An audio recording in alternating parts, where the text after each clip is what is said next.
नमस्कार मित्रांनो, स्वागत आहे तुमचं आजच्या व्हिडिओमध्ये. तर व्हिडिओ फार इंटरेस्टिंग आहे मित्रांनो. हा व्हिडिओ कुठला डेटाचा ॲनालिसिस नाही आहे. हा व्हिडिओ कुठल्या स्टॉकबद्दल नाही आहे. हे आहे काही नॉलेजची टेस्ट. ओके, सो आपण त्याच्यावरती डिस्कस करणार आहोत की आपण एक टेस्ट कंडक्ट केली होती. टेस्टला रिस्पॉन्स आहे ना फार जबरदस्त मिळाला. ऑलमोस्ट 450 लोकांनी पार्टिसिपेट केलं याच्यामध्ये. ओके, सो हा जो रिस्पॉन्स आहे हा माझ्यासाठी पण ओव्हरहेल्मिंग आहे आणि जे रिस्पॉन्सेस आले ते पण फार जबरदस्त आहेत. ओके, सो याच्यामध्ये काय काय झालं, काय क्वेश्चन होते ह्याचा आपण एक रिकॅप घेणार आहे आणि विनरची जी लिस्ट आहे ती त्या ठिकाणी डिक्लेअर करणार आहे. ओके, सो जे विनर्स आहेत त्यांना एकदम फ्री ऑफ कॉस्टमध्ये हा कोर्स त्या ठिकाणी मिळणार आहे. जे पण मी लर्निंग देतो ते फ्री ऑफ कॉस्टमध्ये देणार आहे. हा 15,000 रुपयाची गोष्ट ही मी तुम्हाला देणार आहे फ्री ऑफ कॉस्टमध्ये. ओके, लकी विनर्सला. तर ह्याच्यामध्ये 8 लकी विनर्स ठरणार होते. त्याचं रिझनही तसंच होतं. ज्यांना माहीत नाही तर त्यांनी त्या संदर्भात हे करा.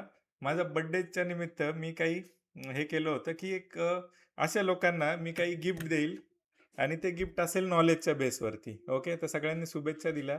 सर्वांचं मनपूर्वक स्वागत आणि सर्वांसाठी बाकीचे काही सरप्राईज गिफ्ट्स पण आहेत. तर त्यांच्यासाठी पण असं काही हे नाही आहे. तर सुरुवातीला सर्वप्रथम सर्वांना 15 ऑगस्टच्या आपल्या इंडिपेंडन्स दिनाच्या खूप साऱ्या शुभेच्छा मित्रांनो.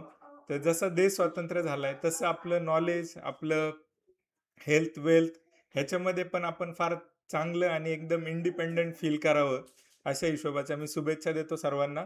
तर आता तुम्हाला याचं कॉन्टेक्स्ट समजलं असेल की काय होतं हे आणि ह्याच्यामध्ये काय झालेलं आहे. ओके, सो ही एक टेस्ट होती आणि ही एक टेस्ट तुम्ही ज्यांनी ज्यांनी दिली असेल तर त्यांना फार इंटरेस्टिंग वाटेल. ज्यांनी नसेल दिली तरी त्यांनी ती जाऊन देण्याचा प्रयत्न करा. ओके, फार इंटरेस्टिंग आहे. त्याचं रिझन असं की याच्यामध्ये काही गोष्टी होत्या की ज्या सायकोलॉजिकली टेस्टेड होत्या. मीन्स हे जे आन्सर आहेत ते कुठले आयडियल आन्सर आहे असं न समजता याला एक सायकोलॉजीचा टच मी देण्याचा प्रयत्न केला होता आणि ते माझ्या थॉट प्रोसेसला. ओके, म्हणजे जे माझे फॉलोअर्स आहेत, जे लोक मला फॉलो करतात किंवा काही जे आयडियल काम करतात, अशा लोकांना हे फार चांगल्या पद्धतीने रिलेट होईल. आणि जरी नाही झालं, जे लोक इतरही सेटअप वापरून बाकीच्या गोष्टी काम करून फार चांगलं काम करतात, तर त्यांच्यासाठी ही टेस्ट होती. ओके, सो पहिला जो क्वेश्चन होता तिथपासून जाऊ आपण पुढपर्यंत जाणार आहे आपण. याच्यात काय अपेक्षित होतं, कशा पद्धतीने आन्सर्स आलेत ते पण आपल्याला बघायचं आहे. ओके, सो आन्सर फार इंटरेस्टिंग आहेत. ओके, ऑप्शन बाईंग बद्दल खालील विधान कोणते. ओके, आता बऱ्याच वेळा काय होतं, पहिलं ऑप्शन आहे ऑप्शन बाईंग, हे जे नेहमी जास्त लॉटवर आणि कमी पॉईंटमध्ये बाहेर येऊन फटक्यात बाहेर यावं. ओके, तर ह्याला पण फार खतरनाक रिस्पॉन्सेस मिळालेले आहेत. ओके, ह्याचे जे रिस्पॉन्सेस जर तुम्ही बघितले तर ह्याला सुद्धा फार चांगल्या पद्धतीने रिस्पॉन्सेस. एकच सेकंड. ओके, तर ह्याला सुद्धा जे रिस्पॉन्सेस मिळालेले आहेत ते 26 लोकांनी रिस्पॉन्सेस दिलेले आहेत की ऑप्शन बाईंग नेहमी जास्त लॉट घ्यावे आणि फटक्यात बाहेर पडावं. ओके, तर अशा हिशोबाचं त्यांचं ते गणित होतं याच्यावरती. राईट, सो ह्याच्यामध्ये दुसरे जे आन्सर होतं, ओके, ते आन्सर होतं की option buying is equal to death. हे जे आपलं बऱ्याच वेळा सांगतो की मित्रांनो, ऑप्शन बाईंग मधून बाहेर पडा, ऍटलिस्ट बाईंग मधून बाहेर पडा आणि ही जी जर्नी आहे थोडीशी इन्व्हेस्टमेंट, थोडीशी सेन्सिबल आणि रिस्क फॉलो करून त्या ठिकाणी करा. ओके, ऑप्शन वाईट नाहीये, पण त्याचा यूज वेगळा आहे. त्याचा यूज हेजिंग, पोर्टफोलिओचं प्रोटेक्शन आणि ह्याच्यासाठी आहे. ओके, ट्रेडिंग म्हणून करणार असाल तर फार मोठा सेटअप, मोठं सगळं डेटाज लागतील आणि सेलिंगसाठीचं तुम्ही ते प्लॅन करू शकता. Buying is equal to death एवढंच मी सांगेल. आणि बाईंगसाठी असा कुठलाही सेटअप बनलेला नाही की जो तुम्हाला कन्सिस्टंट बनवेल लॉंग रन मध्ये. ओके, सो बाईंग हे माझ्यासाठी, हे आन्सर माझे आहेत, ही प्रोसेस माझी आहे. त्यामुळे कदाचित हे कोणासाठी हे चुकीचा वाटू शकतो. इट्स ओके, पण मी क्लिअरली सांगितलं होतं की हे माझ्या अँगलनी क्वेश्चन डिझाईन आहेत आणि ह्याचं आन्सर जे मला अपेक्षित आहे ते हे पाहिजे. तर इकडे option buying is equal to death हे जे लोक आहेत हे त्यातले सिलेक्टेड लोक होते. बाकीचे बाय डिफॉल्ट त्या ठिकाणी हे झालेले आहेत. Okay, option buying is equal to death ते एकदम हाय रिस्क ऍक्टिव्हिटी असू शकते. ऑप्शन बाईंग मध्ये प्रॉफिट गॅरंटीड असतो. तर असं कुठल्याही ट्रेडिंग मध्ये कुठल्याही प्रकारच्या ट्रेडिंगमध्ये असा कुठलाही प्रॉफिट जो आहे तो गॅरंटीड नसतो. ओके, सो इथे इथे जे आन्सर अपेक्षित होतं ते सुद्धा काही लोकांनी देण्याचा प्रयत्न केलेला आहे. ओके, ऑप्शन बाईंग मध्ये सुद्धा एकच सेकंद.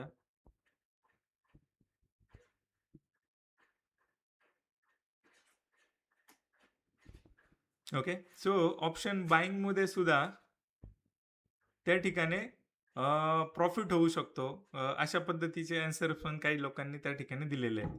तर इट्स ओके, ती त्यांची प्रोसेस आहे की ते त्यांच्यामध्ये 5 लोकांनी हे आन्सर दिलेले आहेत की ऑप्शन मध्ये गॅरंटीड हे करतो. ऑप्शन बाईंग मध्ये रिस्क नसतो, जास्तीत जास्त 8-10 हजाराची रिस्क असते, कमी कॅपिटल यूज केलं म्हणून इकडे रिस्क नसते. तर ह्याचे आन्सर पण फार चक्रवणारे आहेत की तुमचे 8,000 आणि ते जर झिरो झाले तर तुमची 100%ची रिस्क आहे. बिलीव्ह मी, तुमचे 8-10 हजार रुपये तुम्ही आणलेले आहेत आणि हे 8-10 हजार रुपये 8-10 हजार रुपये जे आहेत ते 8-10 हजार रुपये जरी झिरो झाले, ओके, तरी तुमची जी रिस्क आहे ती 100%ची रिस्क आहे. त्यामुळे हे जे आहे हे तुझं सुद्धा शॉकिंग आहे. गॅरंटीड प्रॉफिट कशातच नसतो. ओके, तर अशा हिशोबाचे हे आन्सर काही आपल्याला मिळाले. ओके, पुढचा क्वेश्चन बघू थोडंसं क्विकली आपण ह्या गोष्टी करूया आणि शेवटी आपल्याला रिझल्टची अपेक्षा असणार आहे 100%. तर ते रिझल्ट सुद्धा आपल्याला त्या ठिकाणी मिळाले. ओके, सो पुढचा क्वेश्चन होता की इक्विटी मार्केटमध्ये प्रॉफिटेबल होण्यासाठी खालीलपैकी कोणती गोष्ट महत्वाची आहे. ओके, सो मी तुम्हाला वारंवार सांगत आलोय माझ्या प्रोसेसमध्ये टेक्निकल अनालिसिसचा जो वाटा आहे तो ऑलमोस्ट झिरो आहे. टेक्निकल अनालिसिस आपण हार्डली 10-15%, 5-10% डिपेंड ऑन त्याच्या याच्यानुसार ते येणार आहे आपल्याकडे. ओके, सो हे हार्डली 5-10% याचा इम्पॉर्टन्स आहे. तर हा कुठलाही ऑप्शन माझ्याकडे नव्हता. चार्ट पॅटर्न हा कुठला ऑप्शन नव्हता. न्यूज बेस असं कुठलं काही ट्रेडिंग आपण करत नाही, आपण गोष्टी करतो ह्याच्यावरती रिस्क रिवॉर्ड वरती. आणि हा जो गेम आहे हा गेम आहे प्रॉबॅबिलिटीचा. ओके, सो ही प्रॉबॅबिलिटी आपल्या फेवरमध्ये येत असेल आणि ह्याच्यामध्ये आपल्याला ह्याचा साथ भेटत असेल आणि हे जर आपल्याला काही गोष्टींवर व्हिजिबल होत असेल की जे पुढे दिलेलं आहे मी व्हॉल्यूम वगैरे, हे व्हॉल्यूमचे सिक्रेट याच्यासोबत कंबाईन झाले की हे आपलं काम होतं. तर अशा हिशोबाचे हे आन्सर होते. काही लोकांनी हे आन्सर दिले, काही ह्यांनी दिले, हे दिले. काही लोकांसाठी टेक्निकल अनालिसिस बरोबर असू शकतं, चार्ट पॅटर्न पण बरोबर असू शकतो, पण आपलं जी प्रोसेस आहे ती याचा आन्सर हे आहे. ओके, सो पुढे गेलो आपण. मार्केटमधील बिग प्लेअरचा गेम समजण्यासाठी काय पाहणं गरजेचं आहे. ओके, सो इथं ऑप्शन होते price action, indicators. Okay, so इथे आपली जी प्रोसेस आहे आपण काय करतोय, मोठे जे इन्स्टिट्यूशन आहे, मोठे जे प्लेयर्स आहेत व याच्यातले जे कोण पार्टिसिपंट आहे ह्यांचं बिहेवियर, यांच्या activity, data, price action, price behaviour, volume आणि ह्या गोष्टींवरती डिसिजन घेतो. ओके, सो हा जो गेम समजून घ्यायचा आहे तर त्याचे जे रिस्पॉन्सेस आहेत ते पण त्या पद्धतीने आले. ऑलमोस्ट 390 जणांनी इथे फार समाधानकारक उत्तर आहे किंवा ह्या गोष्टी अवेअर आहे तुम्ही. काही लोकांनी इंडिकेटर पण दिले, म्हणजे जर तुम्ही माझे फॉलोअर असाल तर इथे तुम्ही क्लिकच नाही करायला पाहिजे. ओके, सो अशा हिशोबाने आहे. काही लोकांनी हे पण आन्सर दिलं तर पर्सनलाइज केलं. Okay, no problem. पर्सनलाइज करण्याचा पण ऑप्शन होता, त्यांना पण फार चांगल्या पद्धतीने चान्स दिलेला आहे. ओके, त्यानंतरून ट्रेडिंगमध्ये मोठा रिस्क रिवॉर्ड का महत्वाचा असतो. ओके, का महत्वाचा असतो, तर त्याचं जे उत्तर आहे तर त्याचं उत्तर हे दोन्ही अँगलनी बरोबर होतं. जरी हे पण आन्सर दिलं असतं तरी योग्य आहे, हे पण आन्सर दिलं तरी योग्य आहे. तर हे दोघांनाही आपण सिलेक्ट केलेलं आहे. ओके, आणि ह्याच्यातून पुढे हळूहळू ते फिल्टर प्रोसेस चालू झालेली आहे. ओके, सो याच्यात फार एक्सप्लेन करण्यासारखं नाही आहे. रिस्क मॅनेजमेंट जर असेल चांगलं, जर एका ट्रेडमधून जर तुम्ही काही पर्टिक्युलर पर्सेंटेज लूज करणार असाल आणि त्याच्या 5x, 3x, 4x जर आपल्याला मिळणार असेल तर आपण ऑलमोस्ट 30% जरी ट्रेड आपले बरोबर असले तरी आपण प्रॉफिटेबल त्या ठिकाणी होऊ शकतो. राईट, तर अशा हिशोबाचा हा आन्सर होता. ह्याचे 2 आन्सर मी योग्य धरलेले आहेत. आता इथे दिलेलं आहे की एखादा जो शेअर आहे तो अचानक वरती वेगाने का पळू शकतो. ओके, तर आपल्या प्रोसेस जी आहे त्यानुसार आता हे जे लोक आहेत त्यांना माहिती आहे. तर हे 200 EMA जर ब्रेक झाला तर म्हणतील काही लोक हा त्यानंतर वरती जातो. ओके, तर ते त्यांच्या जागी बरोबर आहे, आपल्या प्रोसेसनुसार हे चुकीचं आहे. मल्टी टाइम फ्रेम ब्रेकआउट ह्याचे पण आन्सर काही लोकांनी दिलेले आहेत. ओके, ह्याचे 21 जणांनी रिस्पॉन्सेस दिलेले आहेत. प्रमोटरचा बिग प्लेअरचा जो गेम आहे तो काही लोकांनी आन्सर दिलेला आहे आणि काहींनी ह्याचा जो डेडली कॉम्बो आहे त्याचा आन्सर देण्याचा प्रयत्न केलाय. तर हे जे आन्सर्स आहेत हे आपण बघितलेत कुठले बरोबर आहेत. ह्याचे 10 रिस्पॉन्स त्या ठिकाणी आलेले आहेत. 200 EMA ब्रेकचे 14 रिस्पॉन्सेस आहेत. मल्टी टाइम ब्रेकआउटचे रिस्पॉन्सेस आहेत. तर आपल्याला जे अपेक्षित होतं ते हे आन्सर होतं. ओके, सो बाकीचे जे आन्सर आहेत ते चुकीचे आहेत. हा प्रमोटरचा बिग प्लेअरचा जो गेम आहे आपण तो त्या ठिकाणी समजून घेण्याचा प्रयत्न करत असतो. ओके, सो पुढे जाऊया. पुढे जे आन्सर होतं, एखाद्या शेअरवरती जाण्यासाठी खालीलपैकी काय महत्वाचे असते. ओके, सो इथे हे इक्विटीच्या संदर्भात आहे. माझी काही प्रोसेस आहे त्याच्यानुसार आपण प्रत्येक शेअरला पहिल्यांदा प्रॉफिटेबिलिटीवर मोजतो, रिलेटिव्हिटीवर मोजतो, काही कॅटलिस्ट, ओके, काही ट्रिगर पॉइंट त्या ठिकाणी मोजण्याचा प्रयत्न करत असतो. तर हे आन्सर जे आहे ते चुकीचं होतं. तर काहींनी फक्त प्रॉफिटेबिलिटी केलं, काहींनी फक्त रिलेटिव्हिटी केलं, काहींनी कॅटलिस्ट केलं आणि काहींनी हे केलं.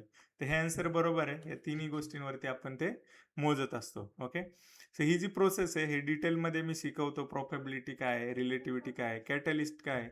ओके, सो हा 7 नंबरचा जो क्वेश्चन होता तो 7 नंबरचा क्वेश्चन असा होता की खालीलपैकी कोणता कॅन्डलस्टिक पॅटर्न नेहमी काम करतो. ओके, सो काही जणांनी डब्ल्यू आणि एम पॅटर्न जो आहे तो फार फेवरेट पॅटर्न आहे त्यासाठी आन्सर करण्याचा प्रयत्न केला होता. नो डाऊट डब्ल्यू आणि एम पॅटर्न वरती पण प्रॉफिट होणार आहे, काही त्याच्यात चुकीचं नाहीये. पण आपली जी प्रोसेस आहे त्यानुसार आपल्याला इथे डिस्क्रिप्टिव्ह आन्सर देणं फार आवश्यक होतं. ओके, तर ज्या लोकांनी डिस्क्रिप्टिव्ह आन्सर दिलेलं आहे त्या लोकांना आपण हे कन्सिडर केलं, कारण इथे एकही आन्सर जे आहे ते आपल्या प्रोसेसनुसार नाहीये. ओके, आपल्या प्रोसेसनुसार नाहीये. तर हे लॉजिक ज्या लोकांनी लावलेलं आहे ते त्या शेवटच्या लिस्टमध्ये आलेले आहेत. तर ती जी लिस्ट आहे, मला सुरुवातीला असं वाटलं होतं की हे सगळं करणं मला फार अवघड जाईल, कारण हे जे आन्सर आहेत हे बऱ्यापैकी लोक देतील आणि हे सगळं कॉमन कॉमन सगळं होऊन जाईल. ओके, तर डोजी वोजी असं काही घडत नाही. मी 100 वेळा त्याबद्दल बोललो असेल. इन्व्हर्टेड हॅमर याचं पण आन्सर कोणी देण्याचा प्रयत्न केलाय. 3 ग्रीन कॅन्डल्स त्याच्यावर पण आहे. ओके, आणि काही जणांनी सांगितलं कप अँड हँडलवाला जो पॅटर्न आहे ना तो फार परफेक्ट आहे. ओके, डोजीवाल्यांचं काही आन्सर आहे, इन्व्हर्टेड हॅमरचं काही आन्सर आहे, 3 ग्रीन कॅन्डलला 31 आहे. तर इथं जे सगळं कन्फ्युजन आहे हे सगळ्यात इम्पॉर्टंट होतं ह्या क्वेश्चनचा. म्हणजे जे विनर्स आहेत त्यांच्यामध्ये आणि रेग्युलर लोकांमध्ये डिफरन्स क्रिएट करण्यासाठी.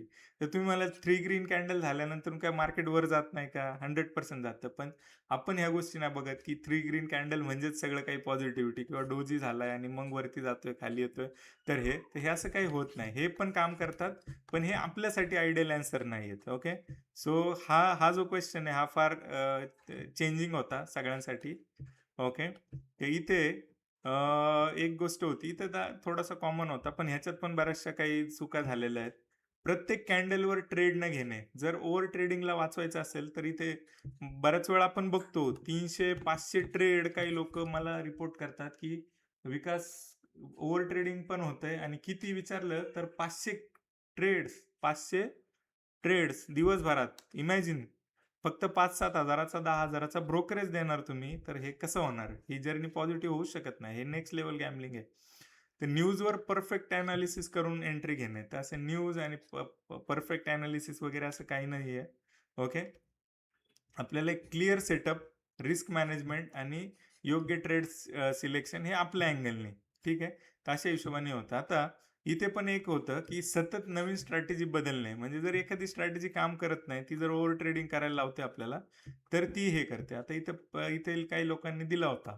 ओके, तर इथे 371 लोकांनी फार चांगले आन्सर दिलेले आहे. काही लोकांनी न्यूजचं दिलेलं आहे आणि 6 लोकांनी हे सुद्धा आन्सर देण्याचा प्रयत्न केलेला आहे. ओके, सो फार हे तर आता इथे ऑप्शन इक्विटी ट्रेडिंग आणि हा एक क्वेश्चन थोडासा डिफरन्स क्रिएट करणारा होता. ओके, ह्या 7व्या आणि 9व्या क्वेश्चन मध्ये बऱ्याचशा गोष्टी घडलेल्या आहेत.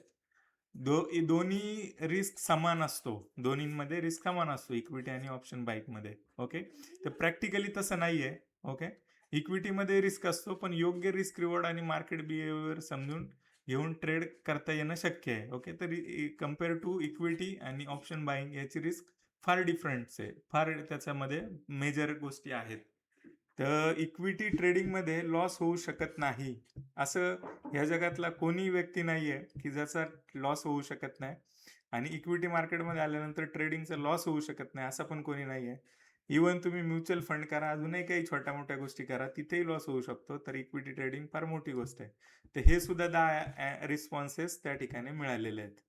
ओके. ऑप्शन बाईंग नेहमी इक्विटीपेक्षा चांगले. ओके. तर ह्याचे पण 3 रिस्पॉन्सेस आलेले आहेत. ओके. सो हे प्रत्येकाचा त्यांचा त्यांचा तो लुकआउट आहे. आणि शेवटचा आन्सर होता, याचे अपडेट जर द्यायचे झाले तर कुठल्या? तर ते मोबाईल नंबरचा क्वेश्चन आहे. तर हे 9 क्वेश्चन होते. आता ह्याचे जे रिझल्ट आहेत, हे रिझल्ट कुठं भेटणार आहेत? ओके. ते हे रिझल्ट ऑलरेडी डिक्लेअर्ड झालेले आहेत. जे विनर्स आहेत, ओके, ते विनर्सशी आता कॉन्टॅक्ट करणं किंवा ते लोक कॉन्टॅक्ट करतील, त्यांना मेसेज गेलेले आहेत नोटिफिकेशन थ्रू. तर तुम्हाला जाऊन काय करायचंय, हे ॲप आहे, ॲपमध्ये जाऊन चेकआउट करायचंय. पर्सनल मेसेज तुम्हाला आलेला आहे. ठीक आहे.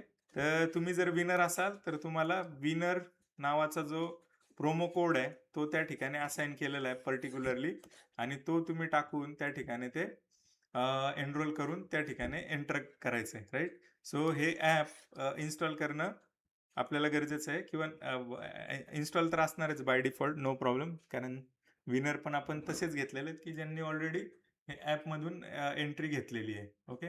सो तिथून लर्निंग जर्नी स्टार्ट केलेली आहे. तर हे अशा पद्धतीने आहे. इथं जाऊन तुम्हाला हे करायचं आहे. राईट.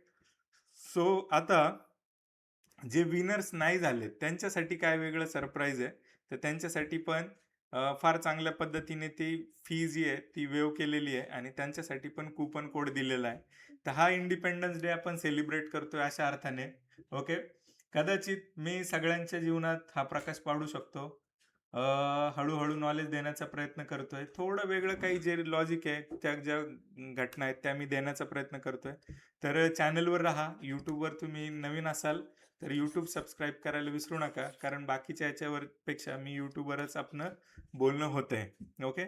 सो ॲप पण डाउनलोड करून ठेवा. ॲपवरती पण अशा इंटरेस्टिंग अपडेट्स आणि बाकीच्या गोष्टी येत राहतील.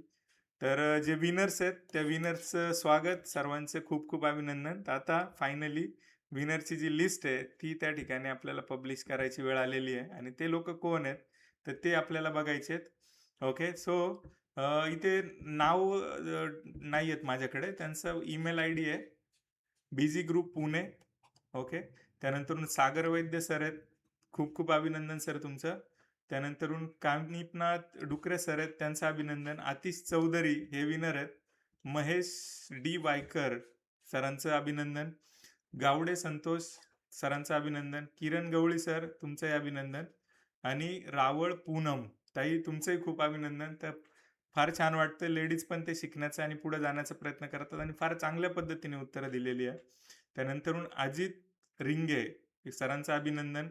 Ganesh Ganesh K online. Okay. So Ganesh sir तुमचंही अभिनंदन. या सर्वांनी फार छान पद्धतीने उत्तरं दिली. ही स्क्रुटिनी मला फार सोपी गेली.